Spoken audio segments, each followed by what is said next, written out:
Hello, Salut à tous. hello, los amigos. Comment ça va, Abdel? Fatigué. Heureusement que tu m'as prêté tes lunettes. Je suis pas en Winamax. J'ai pas joué au poker, mais j'ai pas dormi 24 heures sans dormir. Donc, je vous épargne mes cernes. Ça va être challenging alors de pour et contre, non? Parce qu'il Non, non, faut... non, non, Non? non, non, t'inquiète, ça va Ouais, le faire. ok. Donc on va faire un pour et contre Dubaï. Et en fait, la personne qui répond à la question, à la thèse, il doit faire soit la thèse, soit l'antithèse. Donc c'est très simple, hein. Donc moi, je vais commencer. Euh, je décide, donc c'est positif. Ok. Donc à Dubaï, Dubaï c'est bien parce que euh, pour éviter de dire la même chose qu'on a toujours dit dans les autres, dans les autres sessions, euh, Dubaï, en fait, c'est bien parce que il y a moyen de devenir quelqu'un. Il y a moyen de réussir et facilement, mais tu payes le prix, euh, c'est le revers de la médaille, tu payes le prix de ceux qui ont testé et qui n'ont pas réussi. Donc le malheur des uns fait le bonheur des autres. Donc en gros, à Dubaï, on peut réussir rapidement, mais il y a les 1% en fait. Je pense que c'est 1% des gens entrepreneurs à Dubaï qui réussissent. Et, mais quand tu réussis très très bien. Très très bien. Et sinon, bah, tu survis, tu gagnes peut-être deux trois fois le plus que l'Europe, mais tu survis. Donc le côté positif à Dubaï, c'est que tu peux réussir peut-être 10 fois plus que tu pourrais réussir en Europe et garder plus d'argent parce que c'est vrai que avec les taxes Ouais. tu te fais un peu liquider en Europe. Donc voilà. Maintenant, c'est à ton tour. Je vais dire un truc négatif. Je pense que c'est plus simple des fois, non? Je te jure. Non, négatif sur Dubaï. Euh... Bah, tu sais quoi, je vais rebondir sur ce que tu as dit. Il y a du vrai dans ce que tu dis, mais comme tu as dit, comme dans tous les pays du monde, hein, c'est une infime minorité qui réussit. Mais à la différence de plein d'autres destinations, t'as l'impr- si tu regardes pas les bonnes métriques, tu peux avoir l'impression que tu réussis, tu vois, parce que tu es dans un mouvement constant. Et c'est comme le networking, euh, c'est bien beau de rencontrer du monde, mais le bilan, c'est quoi le bilan en fait? Qu'est-ce que tu as fait? Ben, c'est pareil à Dubaï. Il y a il y a du mouvement, il y a des ouvertures de société, des choses, des business qui se montent. Monter des business va très vite. Toutes les structures sont mises en place pour que ça aille très vite. Fiscalité pratiquement inexistante. Donc on est clairement dans une ville de business, mais paradoxalement, au risque de surprendre quelques-uns, après c'est les chiffres qui parlent, hein. C'est vrai qu'il faut être un peu fou là pour ouvrir une boîte actuellement en France avec une imposition comme celle en vigueur actuellement, mais ne serait-ce qu'en termes de marché local, l'Europe et même la France restent un bien plus gros marché que Dubaï. Dubaï, même les Émirats, c'est un tout petit pays. En plus, maintenant, les Saoudiens commencent à faire un peu de protectionnisme. Avant, tu avais au moins le marché saoudien qui est un énorme marché, 30 millions d'habitants à peu près. Après, c'est vrai que maintenant, tu as le digital, tu peux être basé à Dubaï et faire du business. Et c'est ça, voilà. Parce que d'habitude, l'épisode qu'on a fait précédemment avec Ben, on se fait ça, mais parfois, on digresse un petit peu entre temps. Est-ce que tu penses, je digresse là, je fais une petite sortie de route, ton avis m'intéresse. Est-ce que tu penses qu'un entrepreneur basé à Dubaï peut se permettre de juger l'écosystème entrepreneurial à Dubaï si son business n'a rien à voir avec Dubaï? C'est-à-dire, en gros, lui, il est basé ici, il a ses sociétés ici, il est dans le digital, clairement. Il fait sa création de contenu sur Dubaï. Sa clientèle est francophone ou anglophone, peu importe, mais ils sont tous basés dans un autre pays. C'est-à-dire, il a vraiment le logiciel, il est juste là physiquement, quoi. Tu vois? Il profite de ses gains à Dubaï. Est-ce que cette personne-là, cet entrepreneur-là, euh, son avis est relevant? Alors moi, ce que je pense, pour être tout à fait direct, comme je suis d'habitude, non. Parce qu'en fait, on sait très bien qu'à Dubaï, c'est plus compliqué de faire de l'argent. Donc vendre un produit ou un service à Dubaï, c'est ultra, ultra compétitif et c'est très compliqué de faire de l'argent. Donc oui, tu pourras marcher pendant... Ton business, il pourra marcher pendant un an, 6 mois, 2 ans. Mais pour le maintenir à cette capacité, c'est très compliqué. Et c'est là où c'est l'école des champions, tu vois. Il y en a plein qui disent que Dubaï, c'est une école parce que si tu arrives à réussir à Dubaï, bah, tu peux réussir partout. C'est fini New York. If you can make it in America, if you can make it in New York, non, c'est Dubaï. If you can make it in Dubai, you can make it everywhere in the Hmm. world. Ah, mais si tu peux réussir à Dubaï. Ouais. ma question, c'est est-ce que toi, par exemple, est-ce que tu penses que quelqu'un est crédible, un entrepreneur qui est dans la configuration que je viens de te dire, c'est-à-dire lui, il est basé à Dubaï, ça Mhm. marche bien pour lui. Mais Mais tout son argent, il vient de France. Bah, il y a Et tous les ça veut dire, influenceurs, quoi. lui, voilà, lui peut très bien dire Dubaï, c'est the place to be pour le business. C'est Non, la, bah, comme ils non. disent. Non, parce que son argent, il l'a pas fait ici. Voilà, merci. C'est compliqué de faire de l'argent d'ici. Je pense que les gens que tu cites, c'est surtout les influenceurs, les cryptomanes, les Les cryptomanes, mecs du digital, quoi. les mecs du Beaucoup. digital. Donc en fait, non. Euh, c'est les gens qui ont créé un produit ou un service pignon sur rue ou Même tu vois, digital, mais ici, quoi. voilà, digital, mais ici. Donc ils vendent des produits à des gens de Dubaï, digital par exemple, ou un service, ou qui ont créé un logiciel, qui ont fait appel à des VC locaux ou JCC. Encore, on peut Mhm. considérer que JCC, c'est quasiment local. Tu vois, Saoudi, s'ils ont réussi à trouver des investisseurs en Saoudi pour créer un logiciel qui est consommé à Dubaï, oui, ce qui est super rare. Tu sais que la plupart des. Il n'y a pas beaucoup de logiciels, de produits qui ont été créés. Il y en a de plus en plus qui marchent en ce moment. Qlube, par exemple, qui ont fait Mhm. appel à des VC, etc. Mais de créer un produit, un service à Dubaï, le vendre à Dubaï, ou même le créer ailleurs, mais le ramener à Dubaï et le vendre à Dubaï, en fait, gagner de l'argent des gens de Dubaï, à long terme, c'est très compliqué. Et je pense que vous allez le comprendre si vous venez à Dubaï, ou si pour ceux qui sont là depuis longtemps, ils vont comprendre ce qu'on veut dire. Mais les Donc, nouveaux, je pense pas je pense que les nouveaux, non, parce vont qu'en pas nous fait, croire sur parole. quand tu es nouveau, tu crois ce que tu vois généralement, et ce que tu vois, c'est que des gens qui réussissent, mais à la fin, quand tu creuses un peu, que ce soit les Anglais, les Américains, les Russes, etc., tout leur argent, ils viennent d'ailleurs, pas d'ici. De plus en plus, peut-être qu'ils viennent d'ici, mais on n'a pas de. Selon nos contacts, selon les gens qu'on connaît, etc., c'est les gens qui réussissent, ils ont fait un business. Généralement, c'est plus de l'argent qui vient de l'extérieur, pas de Dubaï.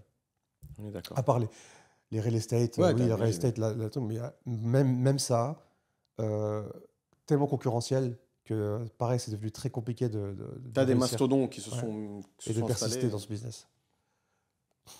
Donc, tu me Euh, diras. Quelque chose de positif sur la ville. Positif. Bah, le soleil toute l'année, j'ai envie de dire. J'y pensais parce que j'ai prévu. Parce que là, j'ai mis des provisions. Ouais. Provision. C'est comme à l'époque, on Ouais. mettait un provision 5% in case anything happens. Putain, on devrait faire des podcasts en anglais en fait. Et Yeah, I should do that in English. Sorry guys, we're going to switch. I'm sorry about that. Non, on plaisante. Donc, à ton tour, négatif. encore, attends. Je sais pas, je vais commencer à chercher comme ça, je vais voir si c'est green or red. Attends. Négatif sur Dubaï. Négatif sur Dubaï. Dans le précédent, moi, je vais pas reparler de la météo, j'en ai parlé. L'air. Non, mais je voulais te le laisser, celui-là. Je sais que tu Bon, tiens à vas-y, cœur. tu peux y aller. Ouais, ça, c'est un gros point noir. Qualité de l'air, exécrable. Mais après, en vrai, c'est négatif, mais c'est pas de leur faute. J'ai vraiment lu sur le dossier parce que c'est un sujet qui m'intéresse, qui m'a touché au cœur de ma famille. Donc, je me suis renseigné un petit peu, PM 2.5, là, la fameuse Matrix. Et d'accord, il y a la construction, il y a les constructions à Dubaï, mais c'est pas que lié aux constructions. Il y a beaucoup de choses. Mais c'est vrai que c'est problématique parce que avant, moi, je pensais que c'était lié à l'humidité, par exemple. Donc, je me suis dit, bon, arrivé l'été, t'as l'impression d'être sur Mars, c'est compliqué, c'est le moment de partir en vacances, why not? Et même l'hiver, où tu te dis c'est le meilleur moment pour faire des activités en plein air, voilà, faire du sport, courir, ou même ne serait-ce que prendre un café, tu vois, le plaisir de s'asseoir en terrasse, et ben, tu y réfléchis à deux fois, tu vois. C'est vraiment devenu un gros point noir, la qualité de l'air. Et je pense que ça peut être une raison qui, qui pousse certaines personnes à partir. Voilà. Tu sais que le milliardaire, businessman, psychopathe Ouais, le biohacking, là. qui veut réinverser, il avait un podcast à Mumbai, en Inde, et en plein podcast, il a commencé à avoir tu sais, sa peau, sa gorge et tout. Il a dit ouais, je pense que la qualité de l'air, elle est tellement mauvaise ici que désolé, je dois quitter le podcast. Et il s'est barré. Ah, mais il est vraiment. Il est Ouais, spécial. de ouf. Hein. Il prend je sais Donc, pas à mon combien de avis, pilules par jour. s'il vient à Dubaï, Ouais, en été, hein, pas encore là, ça va encore, je pense. J'ai regardé ce matin, on était à 95, ça va. Quand même, hein. Ouais, c'est Quand pas, même, hein. on n'est pas C'est dans le vert, on incroyable, n'est hein. jamais dans le vert en fait, c'est rare. Ouais, c'est incroyable, Le incroyable. vert, c'est à 40. Et moins, et Il minus. faut le savoir. Il y en a plein qui le savent pas, mais ouais. Mais Il ça, vaut mieux c'est. pas le Le savoir, j'ai l'impression. problème, c'est que ça, apparemment, tu as des séquelles à long terme. Mais ce qui est problématique, c'est que moi, je suis sûr qu'ils le savent, eux, ceux qui sont à la tête. Et ils vont tout faire pour, pour solve. Comment on dit? Putain, mon cerveau, il commence à bugger. Pour résoudre ce Solutionner, problème. ouais, pardon, solutionner le problème, résoudre le problème. Mais c'est beaucoup de boulot, je sais pas comment ils vont faire. Et ça touche tous les pays, hein, parce que je regardais le Qatar, par exemple. Pourtant, moins de construction, mais c'est la même chose. Saoudi, paradoxalement, parfois Riyad sont souvent dans le vert. Tu vois, souvent dans le vert, Riyad. Alors qu'il y a pareil, il y a des constructions, il y en a peut-être même plus qu'à Dubaï maintenant. Bali, parfois c'est dans le rouge. Le pire, c'est l'Inde, hein, vous doutez bien. L'Inde, Pakistan, Bangladesh. Et dans la région, c'est le Koweït le pire. Parfois, le Koweït, c'est en violet, hein. L'été dernier, je regardais, c'est violet. Il y a écrit sur l'application, hein, hazardous. Like, ils te mettent à la photo d'un masque à gaz, genre tu peux même pas sortir, quoi. Faut savoir quand même. Moi, j'ai été là-bas, ça avait l'air normal. Ouais, non, Mais bon, qualité de après, l'air, je sais pas si c'est lié à je vois. l'exploitation pétrolière ou je sais pas c'est quoi qui en rajoute, mais bon, bref. Euh, quelque chose de négatif, Ben. Négatif. J'ai envie de te dire. Bah là, j'ai pas mis de provision. Donc. Bah, Non, après, il y cherche a un toujours, peu, cherche un peu, non, tranquille. De toute non, façon. il y a toujours des choses qu'on peut dire négatives. Euh, c'est vrai que. Même moi, je suis comme toi, en fait. Je crois que tu m'as donné ton énergie. C'est-à-dire? Je suis un peu fatigué, là. Non, mais ça J'ai- sera tranquille. Je suis pas comme T'as pas d'habitude. t'as pas tes yeux de tigre.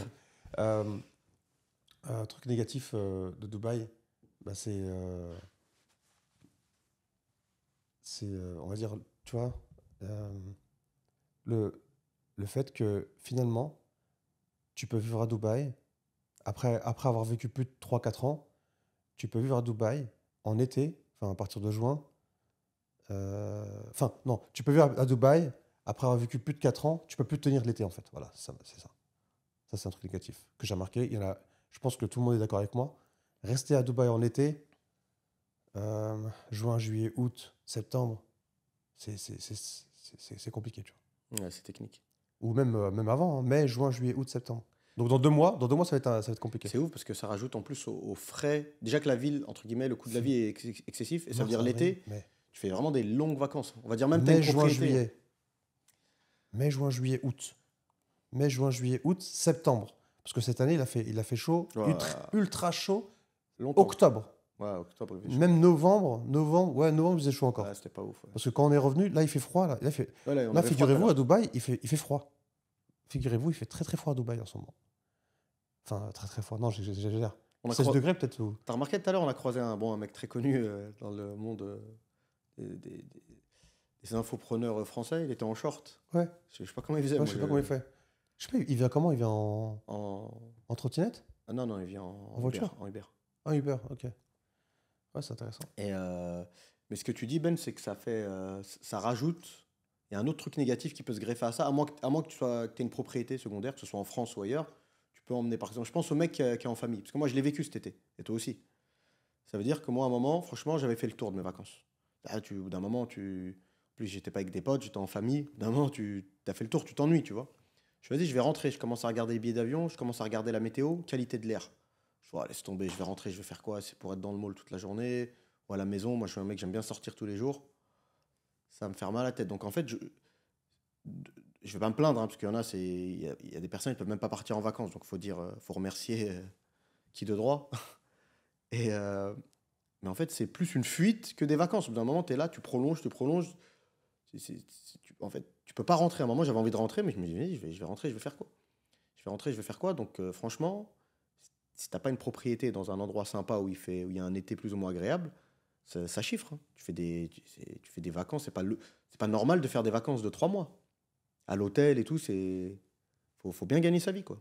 Et à ça, tu rajoutes l'année qui est aussi, qui coûte. Donc En l'année, plus, tu surtout, dépenses, l'été, tu surtout dépenses. des vacances où tu veux prendre un bon hôtel, manger bien comme il faut, etc. Tu vois? Ouais, bien sûr.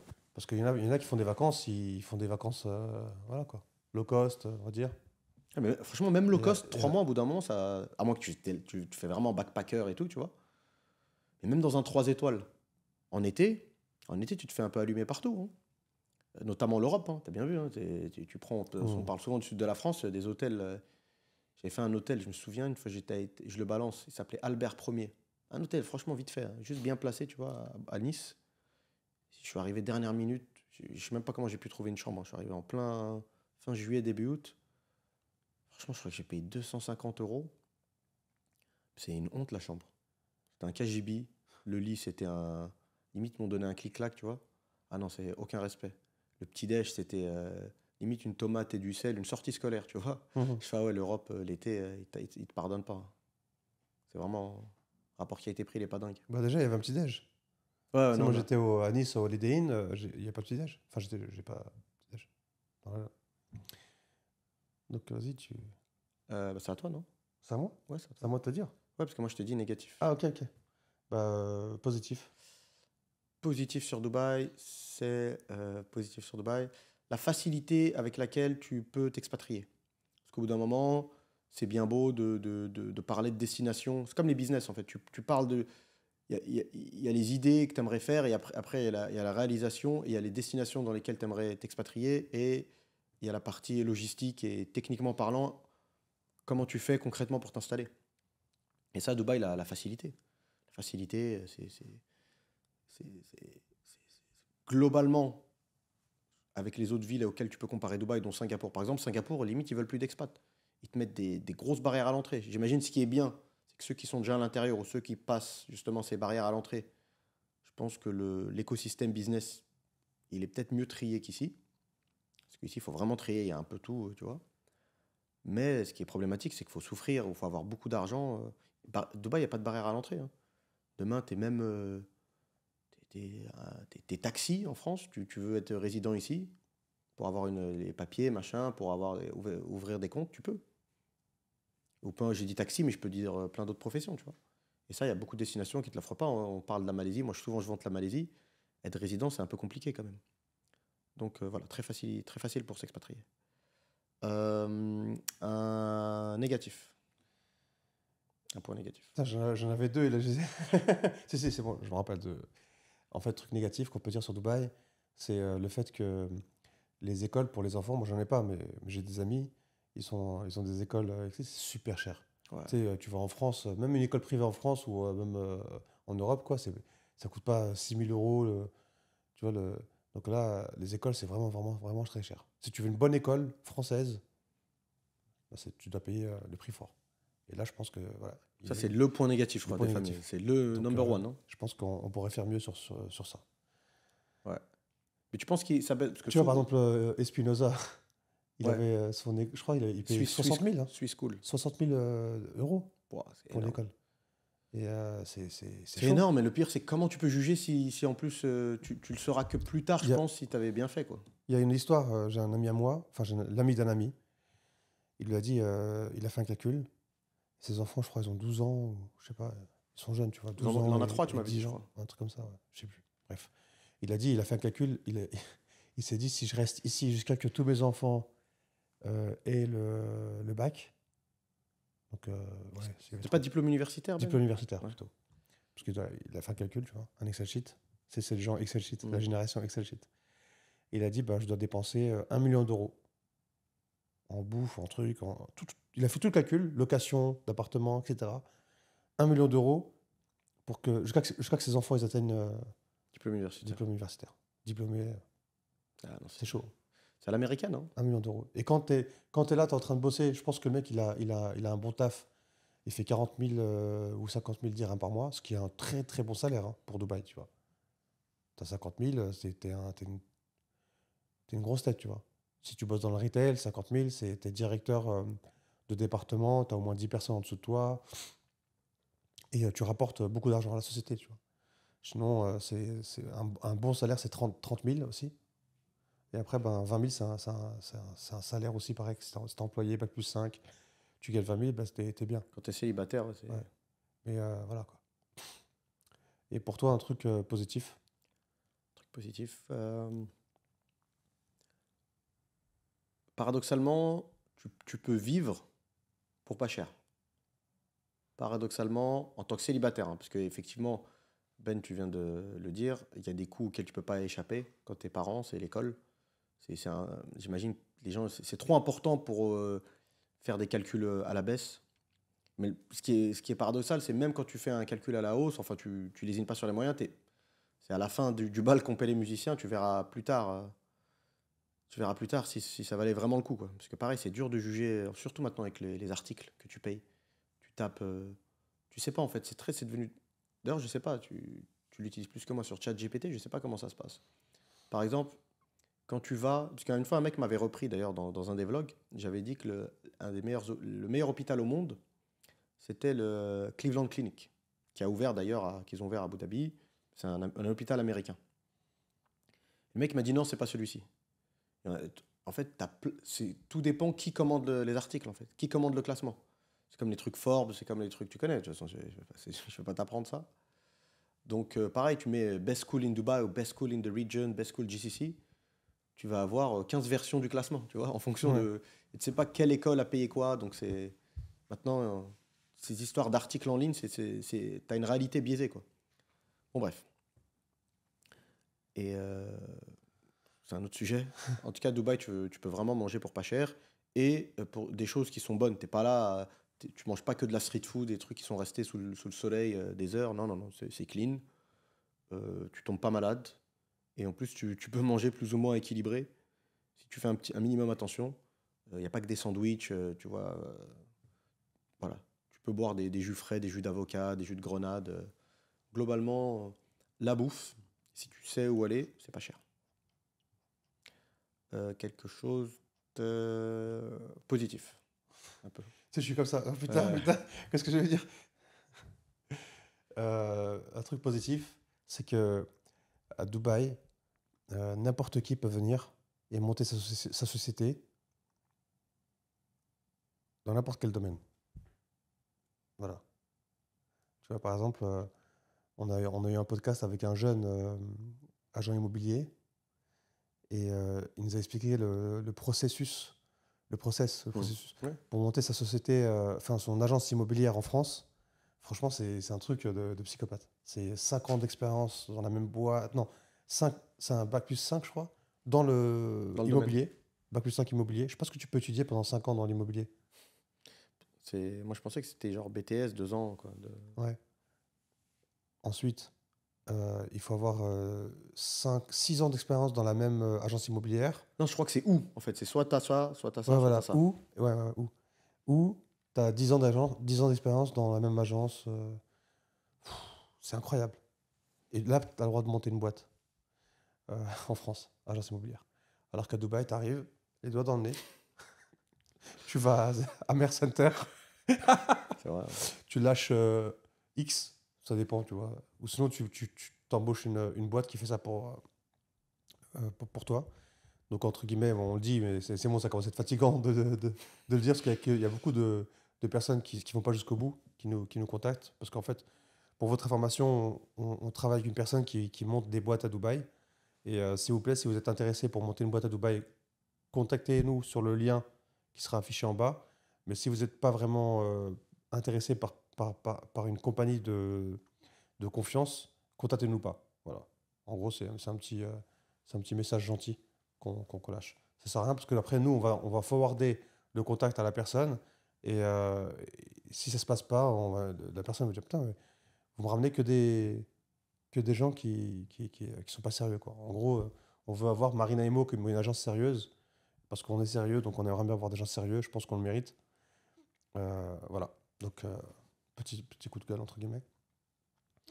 Et donc voilà, quoi. N'importe qui peut monter n'importe quoi. C'est en faisant c'est en faisant n'importe quoi qu'on devient n'importe qui. Comment il s'appelle? C'était Rémi, quelque Rémi, chose, ouais, Rémi Gaillard. Rémi Gaillard, s'il nous regarde. C'était un ancien, lui, de YouTube, hein. Putain, il avait commencé Ouais. les pranks et tout il y a longtemps, hein. Il a fait des trucs chelous, hein. Ouais. Franchement, il faisait vraiment. Je sais pas qu'est-ce qu'il devient. Ouais. Ok, bon, c'est à ton tour. Je vais te dire un truc négatif sur Dubaï. Un truc négatif sur Dubaï.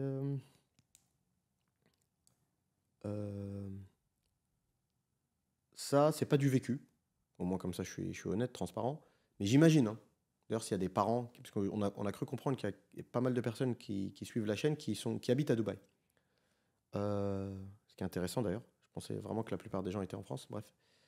Je pense que à chaque fois, on parle de package. Tu as un package, il y a des points sur lesquels tu gagnes et d'autres, tu perds, hein, forcément. Je pense que faire grandir des enfants ici, hormis le coût que ça nécessite, tu les épargnes de beaucoup de mauvaises choses qui sont accessibles très facilement dans plein de pays dans le monde, pas qu'en Occident d'ailleurs, même euh, dans plein de pays dans le monde, pas besoin de les citer, mais je pense que par contre la contrepartie de ça, si tu n'as pas fait un gros effort de, de- de parenthood, si tu n'as pas fait un gros travail sur toi-même et sur l'éducation que tu donnes à tes enfants, je pense que tu crées quand même des gens, enfin des jeunes, des enfants, des jeunes ados qui ont, qui prennent des mauvaises habitudes, notamment liées à l'entertainment. C'est-à-dire que Dubaï, déjà chez les adultes, les gens, ils veulent plus s'ennuyer. Tu vois, ils veulent toujours. Tu as la fameuse FOMO là. Je pense qu'il y a une sorte de FOMO pour les enfants qui se crée. C'est-à-dire que moi, j'en ai déjà parlé avec des potes à moi qui ont des enfants. Dès qu'il y a temps libre, qu'est-ce qu'on fait? Qu'est-ce qu'on fait? Après, j'imagine que ça arrive partout dans le monde. Mais en France, où nous, comme on a grandi, parfois tu te poses pas la question. Bah, le temps le permet, tu sors, tu vas jouer au foot et c'est une activité. Étant donné que cette chose-là de plein air, une activité toute simple, tu descends en bas avec tes voisins, tes potes, un ballon et c'est fini. Ça, tu l'as moins. Même si tu habites dans une community, moi j'ai plein de personnes que je connais qui habitent à Dubai Hills, Tamak Hills, District 1, etc. Tu retrouves pas ça. Sharjah, tu le retrouves plus, par exemple. En Arabie Saoudite aussi, c'est quelque chose dont j'ai été témoin. Mais je pense qu'il y a quand même. euh, tu, tu te transformes un peu en un. T'es chef de famille, mais t'es aussi chef d'une société d'entertainment. Il faut toujours trouver des activités, toujours repousser le curseur, tu vois, monter la barre. Au bout d'un moment, je pense que c'est un peu compliqué. Surtout si tu les emmènes au mall. Et vu que les parents ici bossent beaucoup, je pense pas ils aient à chaque fois l'énergie de trouver un truc tu vois, instructif, une activité qui sort de l'ordinaire. Donc peut-être parfois ça finit au mall. Et je pense que quand tu grandis comme ça, tu es habitué à aller à Dubai Mall depuis ton plus jeune âge. Après, il n'y a plus rien qui te. Tu vois? À mon avis, hein, les jeunes qui ont grandi à Dubaï, tu l'emmènes à Dubai Mall, peut-être au bout de 10 minutes, ça, il s'ennuie, il veut autre chose, il veut voir. Ça peut être compliqué. Voilà. Quelque chose de positif, Ben. Un truc positif, les voitures, elles sont moins chères qu'en Europe, ici. Yes, yes. Donc, bizarrement, tu peux acheter une Bentley. J'avais regardé les prix. Les Bentley et tout ça, c'est vraiment pas cher, hein.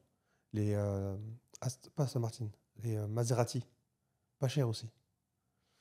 Euh, donc, ouais, je pense que un truc positif de Dubaï, c'est que tu peux te, tu peux avoir une belle voiture pour pas cher. Donc voilà, c'est mon côté positif. Maintenant, à ton tour. Un truc Ah, positif. non, j'ai Ah, pas dit. Truc négatif. ah, tu veux m'avoir. À mon avis, t'as dû prévoir. Non, non, j'ai rien prévu, je te Non? promets. Non, non, j'ai rien prévu du tout. Un truc négatif à Dubaï. Bah tiens, allez, je rebondis sur ton truc. Faut faire très attention quand tu achètes des voitures. C'est un secteur, bon après même en France, hein, comme partout, hein, c'est vraiment un secteur Non, mais surtout à Dubaï. bourré d'arnaques, mais à Dubaï, tu as énormément, étant donné que c'est un pays où il y a très peu de taxation, voire taxation inexistante, tu as énormément d'imports. C'est-à-dire il y a des bateaux, vous allez à Jebel Ali, il y a des bateaux qui arrivent tous les jours, chargés de véhicules qui arrivent des États-Unis, du Canada, du Japon. Encore quand ça vient du Japon, tu es plutôt bien. Et quand tu tombes sur un mec honnête, un revendeur ou un garagiste honnête, il te dit que la voiture a été accidentée, surtout il te dit quel type d'accident. Bon, maintenant, tu as t'as des tools, tu as des outils qui te permettent de voir l'historique, mais il y a beaucoup de personnes qui arrivent, notamment jantes féminines, etc., s'ils connaissent pas des masses. Même des mecs, hein, franchement. Moi, une fois, il n'y avait pas eu un pote à moi, je me serais fait avoir il y a longtemps. Et voilà, tu penses faire une bonne affaire, mais quand c'est pas une GCC spec, quand c'est pas une voiture originaire de la région, c'est souvent des voitures américaines et il y a souvent un historique. Quand tu as de la chance, la voiture elle a été déclarée non roulante pour un accident banal et elle est partie pour l'export. Parfois, il y a des voitures, elles ont été écrabouillées. Les mecs ici, c'est des maestros, hein. Ils te retapent, ils te montrent la photo avant-après. Tu dis comment il l'a remonté? C'était un pot de yaourt, voilà, complètement plié. Tu la vois, si tu connais pas, tu as l'impression qu'elle est nickel et que tu fais une bonne affaire. Donc, faire très attention à ça. Et moi, je te pose. Attends, t'avais la voiture de la voiture de shérif qu'on a vue en bas? Ah ouais, punaise. On a vu une voiture de dingue, une import. Une C'est une voiture import de shérif, hein, de Texas. Ouais. avec les deux trucs Ouais, devant. comment le pare-buffle. En fait, on les voit souvent dans les films, mais Ouais. là, le fait de l'avoir en vrai à Dubaï en plus, en fait, le fait de l'avoir à Dubaï dans un parking normal, tu vois plein de voitures, et d'un coup, tu vois une voiture de shérif, mais rebrandée, comme Ouais, tu ouais. dis. Mais il a gardé la plaque originale dans la voiture. Une plaque Texas, machin. Très marrante. C'est incroyable, hein. De Enfin, ouf. c'est marrant quand même. Ouais, de ouf. Et quelque chose, Ben, de négatif. Euh, Moi, j'ai prévu, je vais pas te mentir, j'ai prévu un, comme ça, tac, tac. Là, this one or this one. Ouais. Euh, Négatif, c'est que l'argent part trop vite. Oh, je pense que l'argent part trop vite ici. L'argent part vite à Dubaï. Alors, c'est pas seulement en 2025. Et oui, on est en 2025. Mm. Je parie que vous avez oublié. Il y en a plein qui pensaient qu'on était toujours en 2024. Tu sais, inconsciemment, tu dis 2024. C'est hein. vrai, c'est vrai. Donc, l'argent part très vite, et pas seulement en 2025. L'argent à Dubaï part très vite depuis 2009. Je me souviens, à l'époque, il n'y avait pas de paiement double-click avec ton téléphone. Il n'y avait pas, ça n'existait pas. Ça existe depuis 5, 6 ans, 7 ans, je sais pas. J'ai le nez bouché. Euh, En fait, tu avais des liasses de pognon, tu vois, à l'époque. Tu avais des liasses comme ça. Et tu viens et tu payais des trucs. Ça coûtait pas cher, hein. La bouffe, elle coûtait pas cher. À l'époque, je buvais du coca. Tu viens, tu prends ton coca à 2 dirhams. Même quand tu vas n'importe où, hein, 3 dirhams. Maintenant, tu vas dans le truc, c'est 12 dirhams le coca, tu vois, 12 dirhams. Mais avant, il était à 3 dirhams, un truc comme ça. Tu vois, c'était vraiment. Le café, je crois qu'il était à. Tu prends un café. Là, maintenant, il est à 25 partout, le cappuccino. 24, 25 à Dubaï, minimum. Si tu veux dans un truc super classe, c'est la 40 ou 35. Mais à l'époque, il coûtait, je crois, 12 dirhams le cappuccino. Tu vois. Et malgré tout, Talia, ça fait comme ça. Je me rappelle, c'était vraiment choquant. Et au bout d'un moment, putain, mais je sortais avec 1000 Mm. dirhams, enfin 500 Mm. dirhams, etc. L'argent, il partait très vite, depuis longtemps. Maintenant, ils ont trouvé une solution. C'est un internet, enfin double clic, tu payes, double clic, tu payes. Tu sens pas en fait. Tu n'as pas besoin de liasse Mm. d'argent. Donc ton téléphone, tu l'as tout le temps avec toi. Donc tu payes, mais tu as l'impression que ta liasse, elle est toujours pleine. Arnaque du siècle. Mm. Dématérialisation De de la l'argent. monnaie. Mm. Et donc là, tu as l'impression que ton téléphone est là, bah, tu payes avec ton téléphone, tu payes. Et après, c'est que des chiffres. Tit, tit, tit, tit, tit. C'est, Ouais, c'est vrai. et en plus, surtout, c'est une carte de crédit, donc ton crédit baisse, mais moi, pour moi, je fais paiement automatique. Tous les mois, ma carte, elle est payée automatiquement. Mais si tu fais pas ça, ben, à la fin, tu te retrouves avec des trucs. Ta carte, ça dépend de ton salaire, etc. Mais t'as une limite que, par rapport à ton salaire. Il y en a qui ont une limite de 10, 15, 20 000 euros, tu vois. Et à la fin, bah, ils dépensent avec leur carte de crédit et ils sentent pas, en fait. Parce que la carte de crédit, elle est même dématérialisée. Donc, tu double cliques et tu payes, tu payes, tu payes. Et là, ils ont fait quoi dans les restaurants? C'est tu cliques, enfin, tu scannes le QR code et tu double cliques. En fait, tu payes ton restaurant en cliquant 2 fois. Le Culube, là. Le Culube. Culube, hein. C'est un truc de fou. Donc, à la fin, ton argent, il part très, très, très vite et tu ne remarques pas, en fait. Et c'est ça, hein, c'est un gros point Ah ouais, négatif que je pourrais annoncer de Dubaï. c'est un énorme point, ça, même. Mm. C'est le nerf de la guerre, hein. Ouais. Bah, un truc positif pour. Un truc positif. Ouais, ouais, ouais. Pour moi, en tout cas, ça, c'est un énorme truc positif. Il est très, très facile de louer un appartement. C'est pas du tout un parcours du combattant. Tu peux. Et le champ des possibles est très large. Si tu veux louer au mois, on va dire, tu n'as pas encore les papiers et tu n'as pas forcément prévu de les avoir à 100%. Tu veux tester Tu veux voir si cette ville te correspond et tu corresponds à la ville. Tu peux venir, tu loues pour 2 mois, 1 mois, 3 mois. Et c'est très, très, très, très simple. Tu n'as pas d'histoire de garant, tu n'as pas d'histoire de fiche de paye. Il n'y a rien de tout ça. Il te faut juste le montant qu'on te demande et 1 mois de security deposit, 2 mois, grand maximum. Et ça va très très vite. Et c'est beaucoup plus simple que plein plein de destinations. La France, j'en parle même pas. C'est incomparable. C'est deux mondes différents. Parce que je pense que d'ailleurs la France devrait s'inspirer de Dubaï, c'est-à-dire avoir une tolérance beaucoup plus faible pour les loyers impayés, mais une plus grande facilité. Comme d'hab en fait, en France, ils te poussent à tricher. Comme pour Mhm. l'imposition, comme pour tout. Les dossiers, j'avais vu une stat que je crois plus de la moitié des dossiers à Paris, région parisienne, pour les demandes de logement sont faux. Les mecs, ils falsifient des documents, il gonfle ses fiches de paye ou peu importe, parce que sinon, il galérait trop, je pense, tu vois. Mais après, tu te mets à la place des proprios, il veut pas prendre un poison, le mec aussi. Il veut pas se retrouver dans la merde et il veut pas regretter son choix. Donc Dubaï, c'est très très très facile pour louer. Et je trouve que c'est très agréable. Tu peux changer d'appartement. En fait, si tu as envie de changer, tu peux. T'as pas à réfléchir, constituer un dossier, aller voir. En France, maintenant, tu vas même voir des assureurs. Les propriétaires souscrivent à des assurances loyer impayé. Donc c'est voilà, c'est le parcours du combattant. D'ailleurs, c'est bizarre, hein, parce que sur le papier, je dis bien, une ville comme Paris, ou la région, Paris, sa région, tu devrais faire des bien meilleurs rentas qu'à Dubaï. Parce qu'il y a un vrai souci entre l'offre et la demande et il y a une vraie tension sur le marché locatif. Tu as beaucoup plus de personnes qui veulent louer que d'appartements disponibles. Ça, normalement, ça te fait exploser les loyers sont un peu chers quand même à Paris, c'est pas non plus donné, mais normalement, tu as des rentas de fou à Paris, hein. Je comprends pas. Enfin, je comprends, mais je veux dire, c'est pas rationnel. Quelque chose de positif. À Dubaï, à Dubaï, on est placé dans le centre du monde. Donc, Dubaï, c'est vraiment. Ils disent qu'ils ont eu combien de personnes? Combien de voyages? 9 millions? Non, plus. Plus, hein? Plus. Ouais, largement plus. Ouais, Je largement crois que c'est plus. 100 millions alors. On approche des 100 millions. Je C'est sais que... ça, 9 millions ou c'est 100 Ah, millions? tout Moi, je suis à vrai, x10. 92. Attends. Je sais que l'aéroport, il est numéro un, mais bon, ça Mais compte aussi cette les gens année, qui en sont de fait, en passage. 2024, ils ont eu un chiffre incroyable de voyageurs. Mm. C'était vraiment choquant. C'est un chiffre choquant. Après, même eux, ils surfent un peu sur le non-dit, hein. Ils mettent dans le lot, ils mettent aussi les gens je crois, qui sont en transit, hein. Ils comptent tout. Ou alors, il y a deux métriques, il y a deux stats. Il y a la stat vraiment des personnes qui ont séjourné, ne serait-ce que au moins 24 heures. Et tu as ceux qui sont juste en transit, tous les gens qui vont en Asie notamment, et qui transitent par Dubaï. 92 millions,3. Les visiteurs? 80 92,3. Voilà, j'avais dit 100 millions, tu vois. En fait, j'avais le chiffre 9, Ah, bah, tu vois. Et après, je t'ai dit combien? Je t'ai dit 100. Tu m'as dit 9, après tu m'as dit 90. D'accord, bon, c'est 92,3. Donc, pourquoi en fait? Parce qu'en fait, quand tu viens de France, tu dois passer par Dubaï pour aller en Thaïlande. Quand tu viens de France, tu dois passer par Dubaï pour aller à Bali, etc., etc. Toute la Southeast Asia, etc. Et en fait, à Dubaï, on est placé dans le centre du monde, donc Afrique, Southeast Asia, USA, etc.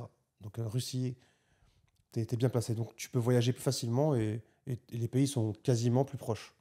Tu vois, quasiment. Hmm, Donc, c'est un point positif pour les gens qui aiment voyager. c'est vrai. Donc, venez à Dubaï si vous aimez voyager. Et un Ouais. point négatif pour toi. Bah, tiens, je vais coller.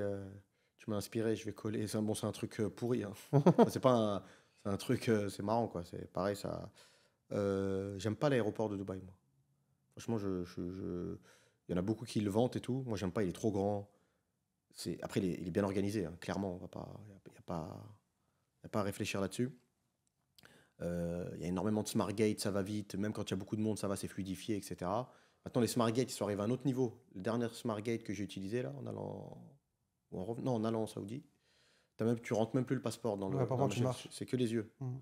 C'est au regard, c'est l'œil, Chico. Ouais, ouais. Et, mais sinon, franchement, parfois, ça m'est arrivé. En fait, c'est toi et ta chance. À quel endroit t'atterris. Mais enfin, parfois, tu peux mettre 1 heure pour sortir de l'aéroport. C'est énorme. Il est très, très grand. Et moi, j'aime bien les petits aéroports. Tu vois, je préfère les aéroports compacts, même s'ils sont moins modernes, c'est pas grave, mais on voyage tout le temps pratiquement en bagage cabine pour pouvoir sortir vite.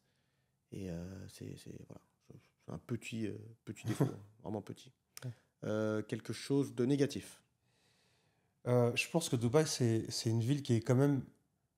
euh, les gens qui y habitent, bizarrement, par magie, je sais pas comment ça se passe, mais à la fin, quand vous regardez vos amis, toi qui habites à Dubaï, pense à tes amis et est-ce qu'ils viennent du même pays? La réponse, c'est oui. C'est tout. En fait, il y a un communautarisme qui se crée de manière Naturel. tacite, reconductible. Tu sais, je vais sortir des mots. En fait, à Dubaï, tu fais pas exprès, en fait. Tu arrives et t'attires, en fait, les gens de la même origine que toi. Maintenant, moi, j'avais étudié en Angleterre. 5 ans, je suis resté en Angleterre.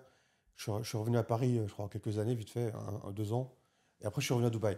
Donc, au début, les premiers amis que j'avais, les premiers gens, c'était plutôt des Anglais. Je fréquentais beaucoup d'Anglais. Parce que j'étais, en fait, en mode anglo-saxon. Tu vois.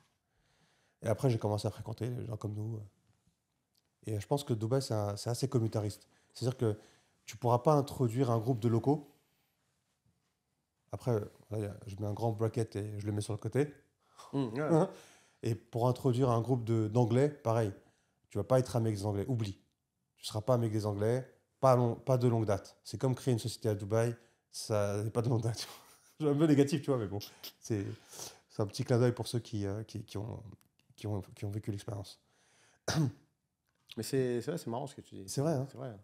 Et en fait, tu peux croiser, tu peux avoir un pote au foot, un mec à la salle, c'est ton pote, tu le vois souvent. Ouais, Mais c'est connaissance, tu fais des c'est connaissances. Nicolas. Mais Voilà. les amis, ça reste.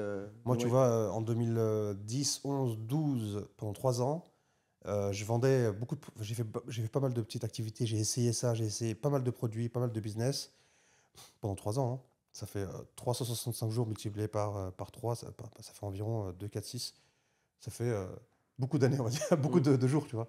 Donc j'ai tenté beaucoup de choses, je voulais réussir, etc. Et je peux te dire que j'ai rencontré des gens. Hein. J'en ai rencontré. Et je pensais, à l'époque, avec mon. Bah, ça, hein, quand tu viens de Dubaï, voilà, t'as la poudre aux yeux. Et tu te dis, putain, mais en fait, attends, mais si j'ai ça, si j'ai un petit problème de cet ordre-là, je vais contacter lui, il va m'aider, j'ai contacté lui. Je connaissais le directeur de l'hôtel, je connaissais le directeur de tous les hôtels où je sortais quasiment, les directeurs des restaurants, directeur de plein de. Là, je viens de penser à une personne qui est montée à un degré où jamais j'aurais pensé qu'elle allait monter. C'était une personne que j'allais rencontrer pour vendre des. J'avais des marques de vêtements. Enfin, j'étais agent fashion. On rencontrait des marques de vêtements françaises et qu'on importait à Dubaï. Et la personne c'était Gobash Trading. C'est une grosse boîte apparemment qui ont des contacts avec Galeries Lafayette, toutes les galeries en fait, toutes les galeries à Dubaï, Mall of Emirates, Bloomingdale's, Harvey tout ça. Là. Nichols, ouais, bah, Bloomingdale, Harvey Nichols. Et ça. Et cette personne-là, bah, c'était GM, General Manager. Et donc quand je suis rentré à bosser pour une autre structure après, donc plusieurs années après, hein, et en fait, cette personne-là, elle est devenue, bah, je crois qu'il y a 2 ans, il est devenu, genre, c'est le numéro 1 de Carrefour Moyen-Orient. Ah, Donc c'est le du gars, il est lourd. passé de vêtements, bah, en 2011, GM dans les vêtements, fashion et tout, à direct numéro 1 de Maf. Carrefour, médailliste. Mais le gars, le salaire, il doit être, je sais pas, c'est quoi ce La salaire? MAF, c'est C'est un une gagne-pain. grosse structure, c'est organisation de fou. Pour moi, ils sont meilleurs qu'en France, pour le coup. Ouais, Majid Al Foutem, ouais. Ils sont plus clean. Il a il a rebrandé Carrefour, rebrandé hein, Carrefour. franchement. En plus, il avait une Carrefour map de développement, Afrique, Moyen-Orient et CIS. CIS, c'est les Country of Soviet Union. Donc, tu avais l'Arménie, la Géorgie, le Kazakhstan. Donc, ils ont tenté le Kazakhstan, je crois qu'ils ont fermé là. L'Arménie, ils avaient tenté pendant pas mal de temps et c'était un peu compliqué. Donc, la Géorgie, ça fait ça. La Géorgie, moi, quand je bossais avec eux, je suis arrivé, moi, en Géorgie, je suis arrivé, il y avait 2 carrefours. Enfin, il y avait un carrefour, le deuxième, on était en train de le monter. Je les avais aidés à monter. Et après, quand je suis parti, je crois qu'il y avait 10 carrefours, dont 2 hypermarkets. Et après, c'est le reste, 8 supermarkets. Et là, je suis parti, on m'a dit que j'ai rencontré une fois la personne, c'est le. Je sais pas comment on appelle ça, j'ai oublié, le catégorie manager que j'ai rencontré. Et là, il m'a dit qu'ils ont 100 carrefours. Waouh. 100 dans un petit pays comme ça. 100 carrefours. Parce qu'en fait, il y a beaucoup de Carrefour Market, Carrefour Mart, etc. T'imagines de 10 à 100 en 5 ans, 6 Ah ans. non, c'est un super groupe, Majid Al Foutem. Et, euh, et après, bah, Tashkent, ils voulaient faire Tashkent, Ouzbékistan, ils voulaient faire. Il y avait une Carrefour Map de développement incroyable. Et déjà, rien que d'y penser, tu vois. Maintenant, on dit la Géorgie, l'Ukraine. Ouais, les gens, ils connaissent.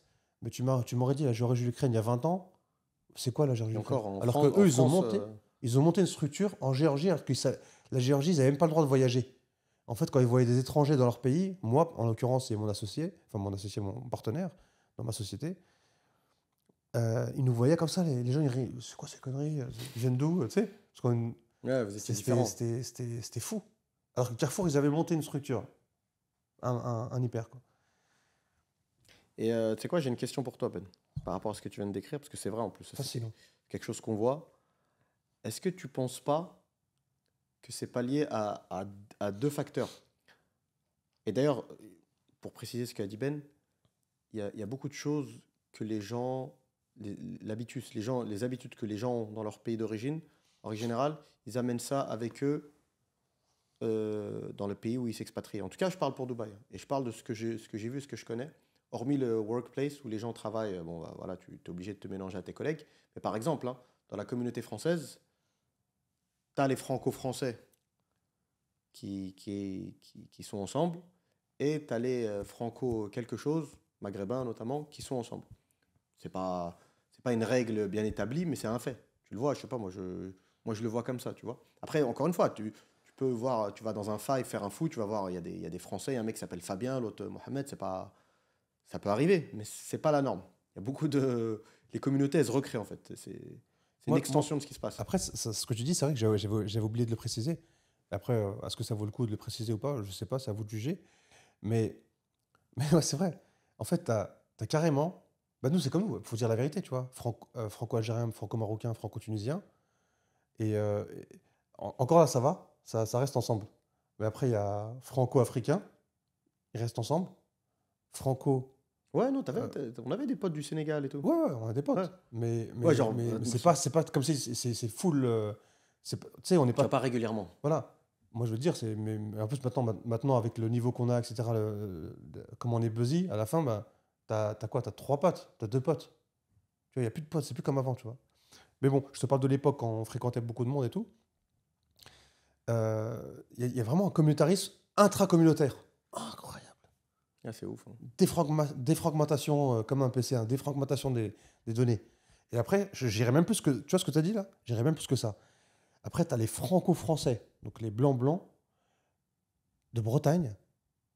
Tu as les blancs-blancs du sud, marseillais, T'as les etc. Parisiens. Tu as les blancs-blancs qui traînent ensemble de vraiment Auteuil-Neuilly-Passy. Et on en a connu, hein, Ah, rappelle-toi. bah oui, bien sûr. On en a connu, on en a fréquenté.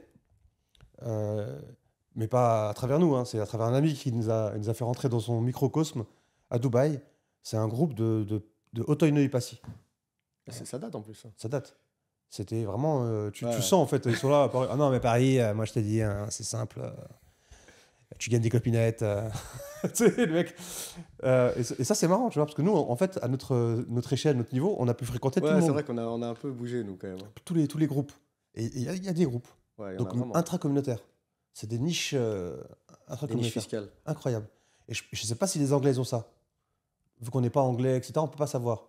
Je pense qu'ils doivent l'avoir. Hein, parce que c'est, par exemple, l'anglais pakistanais, par exemple, qui boit pas d'alcool, qui est musulman, qui pratique, Si, si, etc. mais Donc, à t'as mon raison. avis, il va avoir la T'as barrière raison, quand les Anglais vont se la mettre T'as raison. au pub, T'as au raison. bar ou à Langstock C'est vrai, ça. Barrel.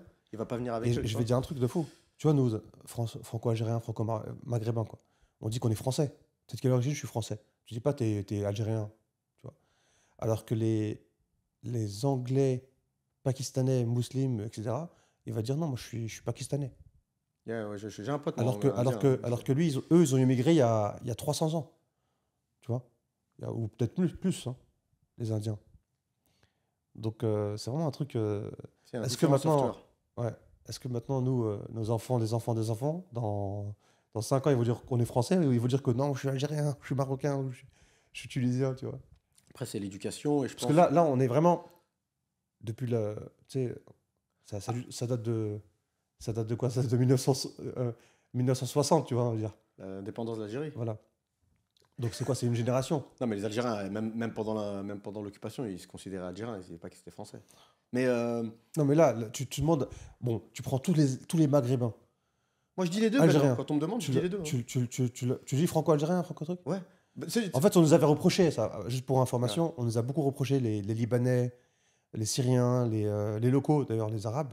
Quand on leur dit je suis français, ils me disent attends, français, c'est bien beau. T'es français quoi? Ah, tu dis tunisien. Ah, bon, dis-moi, je suis tunisien. Ah, non, t'es français. Tu vois? Ils Tu sais, moi, disent, mais tu sais, moi, pourquoi je dis les ils deux? Parce demandent. que, avant, justement, tu as raison. Quand tu dis, par exemple, je suis algérien, euh, ils vont directement t'enchaîner en arabe. Bon, quand tu maîtrises, ça va. Et même maintenant, on maîtrise, mais parfois, tu n'as pas envie de te concentrer, surtout quand c'est du business et tout. Tu n'as pas envie de louper une phrase ou deux, surtout il y a différents dialectes. À la table, il y a un Syrien, tu as un Irakien, un Saoudien. Et tout le monde parle anglais, comme ça au moins tu loupes pas une virgule, quoi. Mais moi maintenant je dis les deux, parce que c'est vrai ce qu'a dit Ben. Quand tu dis que français, certaines personnes, ils te disent... Et avant, ce qui est marrant, tu peux confirmer, maintenant toutes les nationalités le savent. Avant, effectivement, les Arabes, ils te demandaient c'était quoi le background.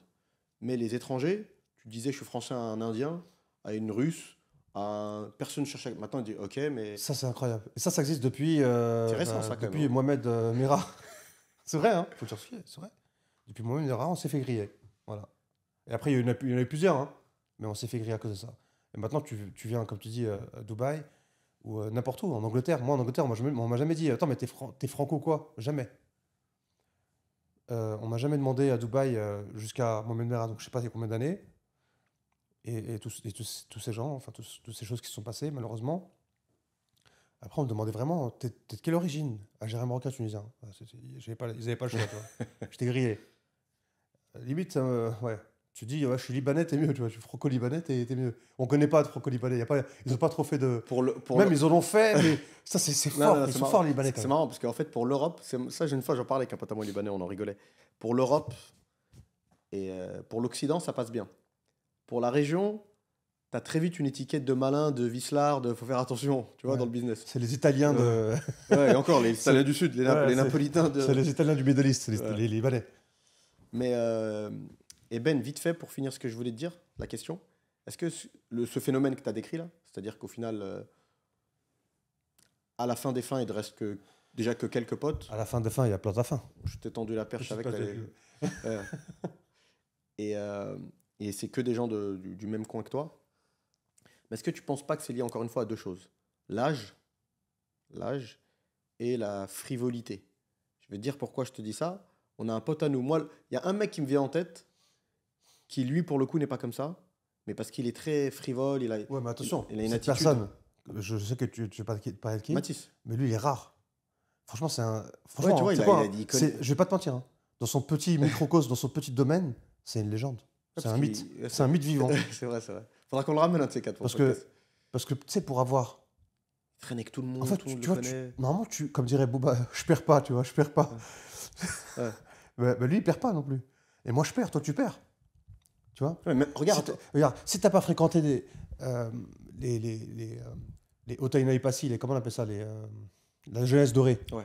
On les a fait Ouais, fréquenter bien sûr, à ouais. l'époque. Même à Dubaï et à Paris. Mais si t'as pas fréquenté, tu vas arriver, tu vas parler comme ça. Ouais, non.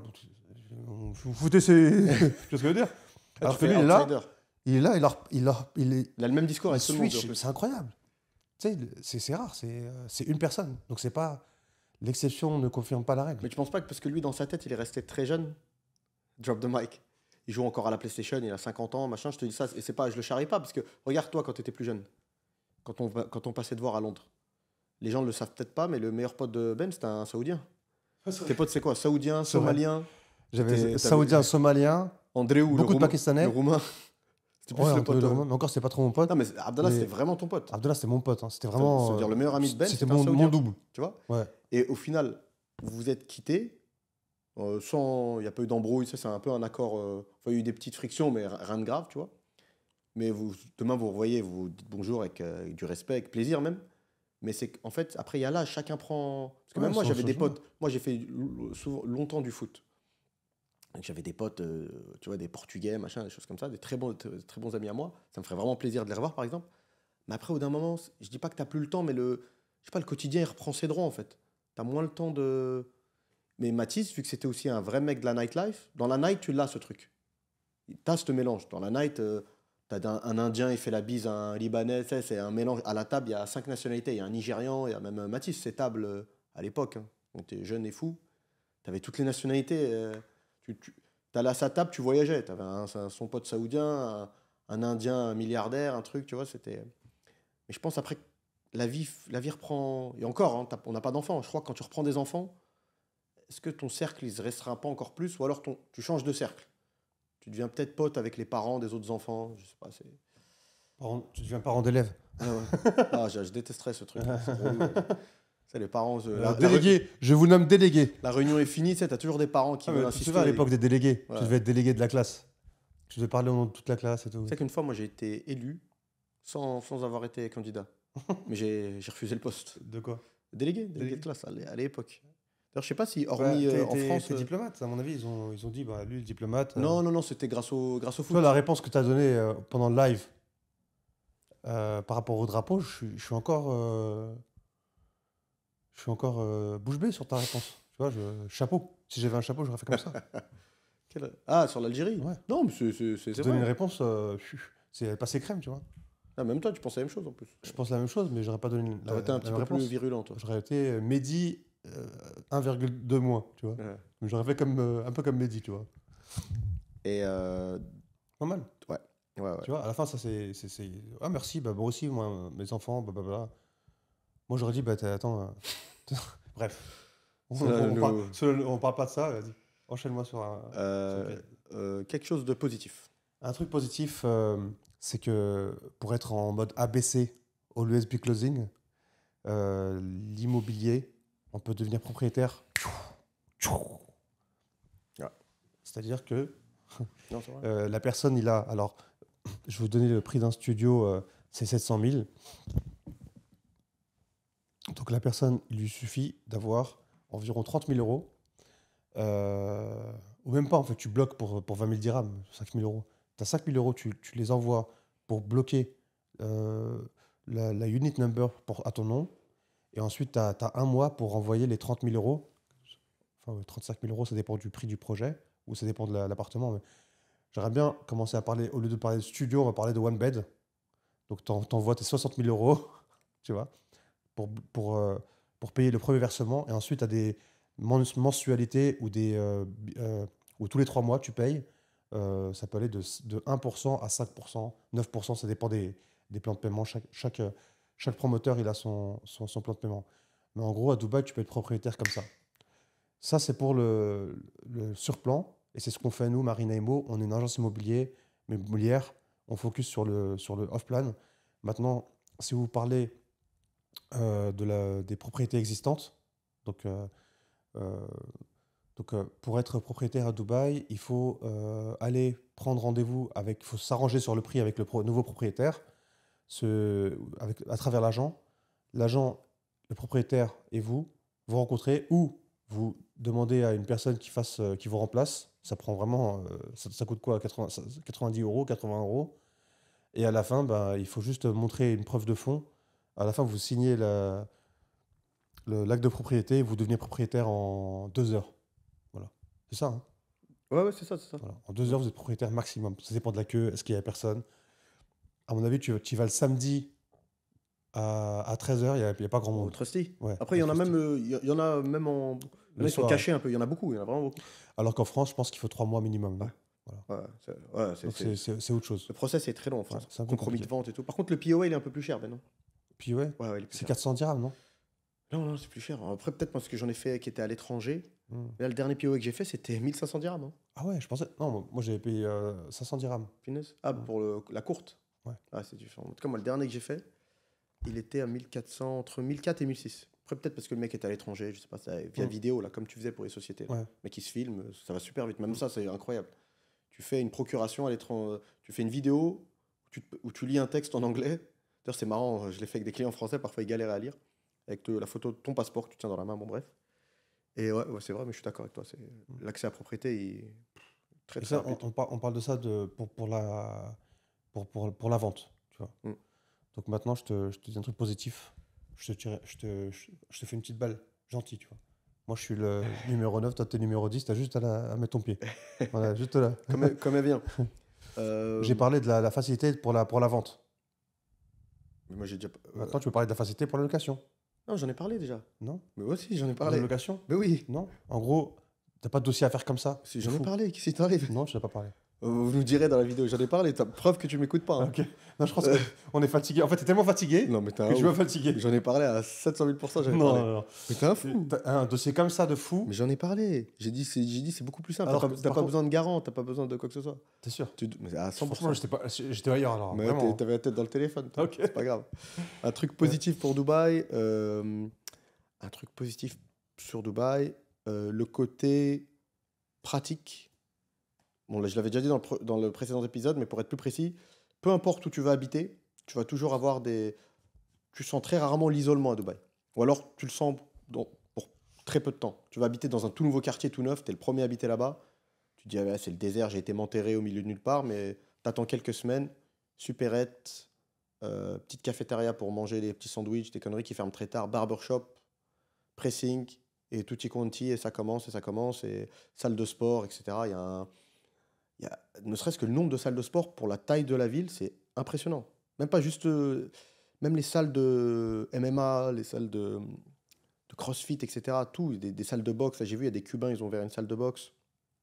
Tu prends juste ne serait-ce qu'un seul quartier, le quartier de Alcuz, c'est impressionnant. T'as du choix dans tout.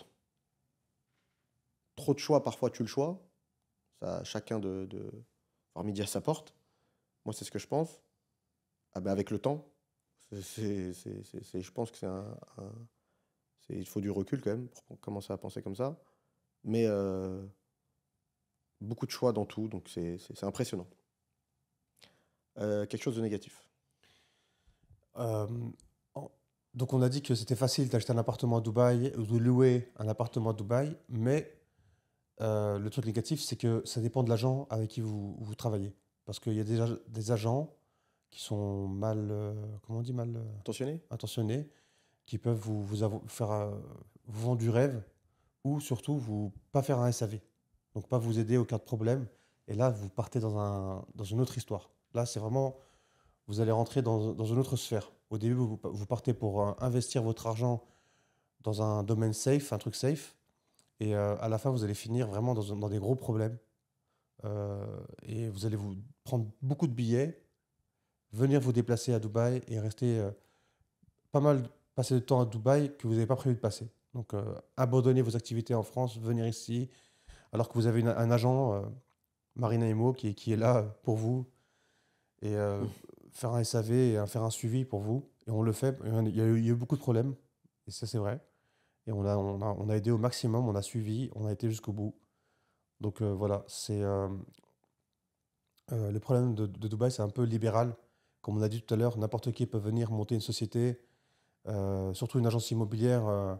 En France, tu dois avoir des diplômes, une expérience de travail très, très, très pointue et très qualifiée et très longue pour pouvoir monter une agence immobilière. À Dubaï, tu arrives, tu payes et tu as ton agence.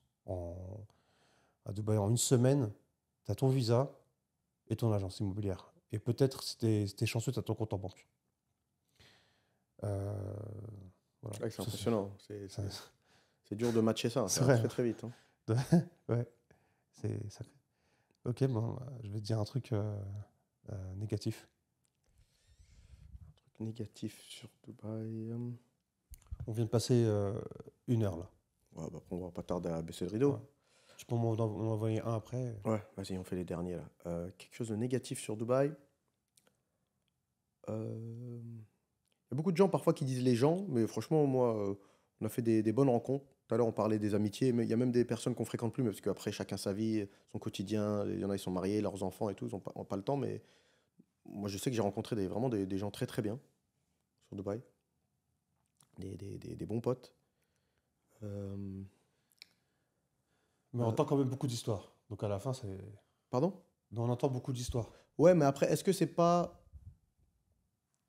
peut-être parce que le noyau, je pense que le noyau, d'ailleurs, franchement, dédicace à Khaled, hein, à Khaled de Égir, qui avait monté une association.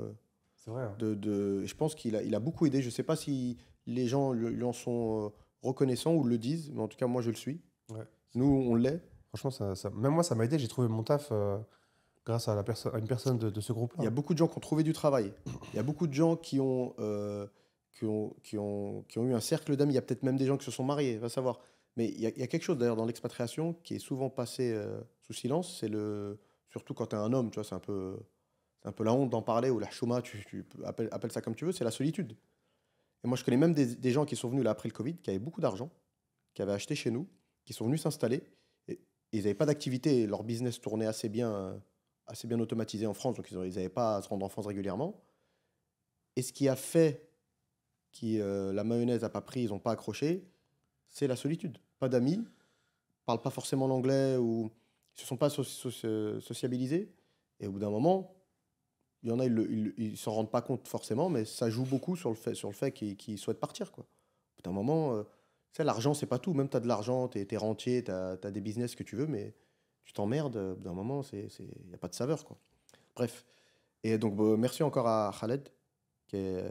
C'était vraiment. Et je pense que ce noyau, il a vraiment été créé avec des bonnes intentions. Et les gens qui l'ont intégré pour la plupart, après, il doit y avoir des gens, ils ont dû faire des petites casseroles, hein, tu vois, c'est sûr. Mais globalement, je pense que fait par des gens bien pour des gens bien, ben, Ouais. il y a des. C'est Ouais, pour ça bah, qu'on là, a. on fait Khaled. Ça, on te l'a jamais dit. Hein. On lui a jamais dit à Khaled. Je sais Ouais, pas s'il regarde, mais je pense que quelqu'un d'Egir, vu qu'il y avait beaucoup de monde, lui enverra ce ouais. podcast et j'espère qu'il le regardera jusqu'au bout. Salam alaikum et Ouais, merci beaucoup Khaled. merci Voilà. encore, franchement, merci encore. Et donc, pour revenir au point négatif de Dubaï, allez, on finit sur un truc. Bon, déjà, si j'ai à me creuser la tête, c'est que ça va, c'est pas un truc trop gros, trop grave. J'ai envie de te dire. Non, je l'ai dit, les embouteillages, je pense. On a déjà parlé. C'est vrai que les embouteillages, c'est relou. Euh, le, co- le côté. Ce côté, ce mouvement permanent. Après, c'est un peu philosophique, hein, parce que justement, il y a des gens, c'est au contraire. Il y a des gens, ils viennent pour ça. En fait, c'est une ville qui n'est pas figée. C'est bien pour le business, etc. Mais c'est une ville qui n'est pas figée et c'est de là où provient la FOMO, tu vois. C'est-à-dire là, entre-temps, on n'a pas été là pendant un mois, on est revenu. Je ne vais pas dire, je vais pas en faire des tonnes, on ne reconnaît pas, c'est pas vrai, tu vois, on reconnaît, mais tout va vite en fait, tout va vite, ça va vite, ça change, les personnes viennent et partent, les immeubles poussent. Après, c'est à toi de te faire ton petit cocon, tu vois, stable, mais quand même, il y a un mouvement permanent qui peut être, qui parfois, je pense, quand tu arrives à un certain âge, c'est pas forcément ce que tu cherches. Voilà. Et on va finir sur une note positive, l'ami Ben. Voilà, une note positive sur Dubaï. Euh, notre position sur Dubaï, c'est que on a beau dire ce qu'on veut, mais à la fin, il y a des gens qui sont arrivés, ils ont investi dans une propriété et sans doute, s'ils l'ont vendue, bah, ils ont doublé. Tu vois, donc on va dire les personnes qui ont acheté avant la crise sanitaire, n'importe quoi, hein. Cipriani, Ah, mais ça, des vrais trucs. Bon, ouais. là, j'ai cité un gros truc. On va dire même Springs, une villa. Ouais. Celui qui a racheté une villa à Springs, parce qu'en fait, avant la crise sanitaire, les gens ils préféraient vivre dans les buildings. Mais après, vu qu'on a été enfermés, ça nous manquait de sortir. Donc, dès qu'on a eu le droit de sortir, boum, on a shifté. euh, je l'ai fait moi-même, hein. Hmm. On a shifté d'un appartement à une villa. Donc, avoir de l'espace, même s'ils referment. Parce que c'était comme ça la mentalité. C'est s'ils décident de refermer, Au moins, je suis dans au mon. moins j'ai un jardin et je peux enjoy et personne qui va me dire rentre chez toi dans le jardin. Tu vois. Et ce qui s'est passé, bah, c'est les prix des villas. Bon. Et ensuite, vu que les sociétés, les promoteurs, ils n'ont pas prévu de construire autant de villas à l'époque, donc il y avait une pénurie Hmm. de villas. Et même toujours, je pense que même toujours, ça marche toujours les villas. Hmm. Si vous voulez faire un vrai investissement, investissez dans une villa. Et voilà, en fait, je pense qu'il n'y a pas beaucoup de pays dans le monde. Il y en a, hein, Bali, Thaïlande, et peut-être maintenant ils disent que Marrakech, où t'aurais pu faire des doublettes. Donc, tu achètes et tu revends. Hmm. Et il y a une personne qui m'avait contacté de la chaîne, c'était quand j'étais en Thaïlande, à Koh Samui. C'était quand? C'est pas l'année dernière, Il y a c'était 2 ans. il y a 2 ans. Donc, il y a 2 ans, une personne qui me contacte de la chaîne, il me dit, moi j'ai 350 000 euros, je veux faire du flipping, je veux acheter et revendre. Donc, qu'est-ce que tu me conseilles? Je lui ai fait un plan d'investissement, je lui avais conseillé, on avait l'application Emar, et je lui ai envoyé 3 propriétés de Emar, One Bed, Dubai Creek, tu vois. Creek Harbor. Creek Harbor. Et je lui dis quoi? Je lui dis que tu vas acheter ça, tu le revends dans 6 mois, tu fais peut-être, allez, minimum 20%. Et ben ça n'a pas fait minimum 20%. Dans les 6 mois, ça a fait 40%. Et maintenant, ça a doublé. Et maintenant, t'as du mal à trouver un one bed en plan de paiement avec Emar, à Cricarbourg. Hmm. Et voilà quoi. Donc, je pense que si vous êtes intéressé pour un investissement à Dubaï, il n'est jamais trop tard. Parce que Dubaï, ça a beau être cher par rapport au prix que c'était avant. Avant, c'est vrai que tu pouvais acheter un studio à 350 000 dirhams. Maintenant, c'est minimum 700 000, ou si ce n'est pas 750 ou 800, ça dépend. Mais on reste toujours loin de l'Europe en termes de prix. Donc, quand tu compares, il faut comparer le comparable. Tu vois. Donc, si tu compares Dubaï, qui est fashion, qui est vraiment, qui a un attrait, et tu compares les endroits en France qui ont de l'attrait, et ben, tu vois, Hmm. tu vas acheter un one bed, un deux pièces en France, c'est quoi? C'est un bon truc, un bon quartier, c'est du 400 000, tu vois. 400 000 Hmm. euros, 300 000 euros. Alors que tu vas acheter à Dubaï, tu peux l'acheter pour 200 000 euros encore, tu vois. 250. Donc on a encore, c'est jamais trop tard pour passer à l'action. Donc contactez-nous. Le contact, il est en bas de la vidéo. Et on vous souhaite justement d'avoir aimé le contenu de Marine Emo, parce qu'on est là pour vous, on travaille pour vous. Et n'hésitez pas à nous contacter et surtout à nous faire un petit commentaire. Ça fait toujours plaisir.